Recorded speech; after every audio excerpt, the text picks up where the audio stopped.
Okay, we are going to draw two spheres.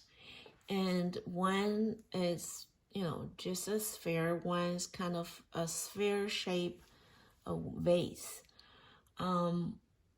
So with sphere, there's two things is hard. And one is, it's very hard to draw a perfect circle. I know that we've been practicing a lot, but it's hard. And you're still young. It's hard for me to draw a perfect circle. It's okay when you grow up. It won't be that hard, okay? But still, when I'm drawing it, I kind of like to make like square. So based on the square, I kind of just do like that. So the one more thing about square is like, how big your oval going to be. You won't draw that big or a little small. You can go in and off this square, this box, but it doesn't go too far, right? So yeah, that's what I do for the drawing the sphere. You can see I made lots of lines there. And I do two box here, so I know like how big and where I'm going to put this thing. So that's what I did first. Okay, this going to be right here, that going to be right here.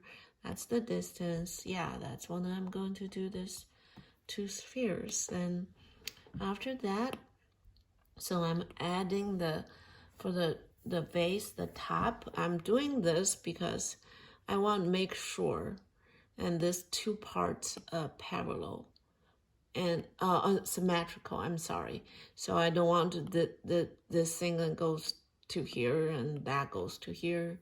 It has to be centered and symmetrical.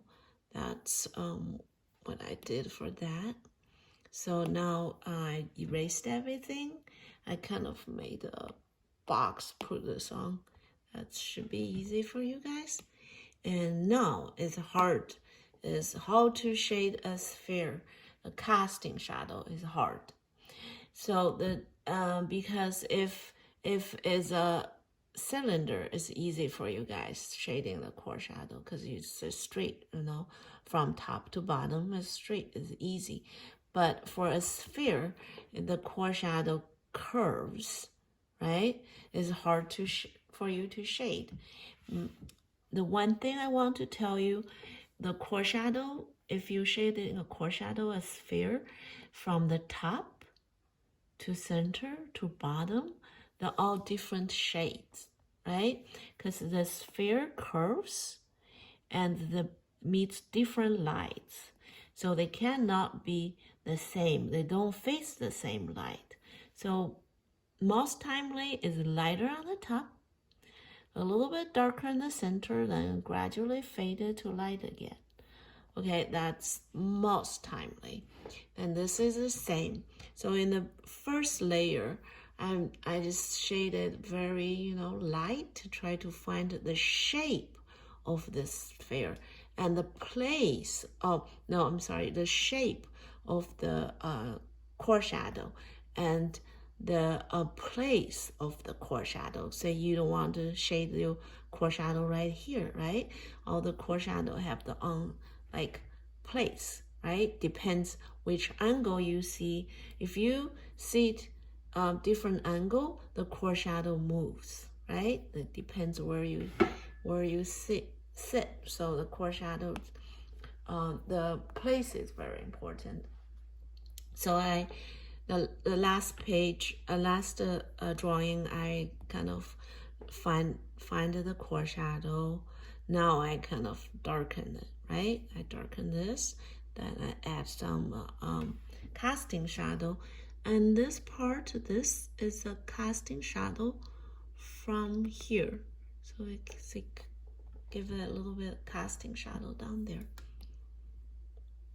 After that, it's this one. And I'm making darker and add a little bit for the lighter part. See, I use a very light pencil, like 4H to add some, you know, detail on the lighter part. And this one is even more, see? Very light pencil, you can see. I get this shade the lighter part because the darker part, I made it darker. So I have room for the lighter part, right? And the sphere, this is the same. It's hard for you guys to shade it like, you know, gradually, but you can try. If it's very hard, you can just use you know, I told you guys, use your finger, kind of smash it. You kind of have that gradually turned effect. So this one, I just, you know, add some little bit background, darker, this dark background darker than this face darker than the background, and pay attention on that. Okay, and see you in the class.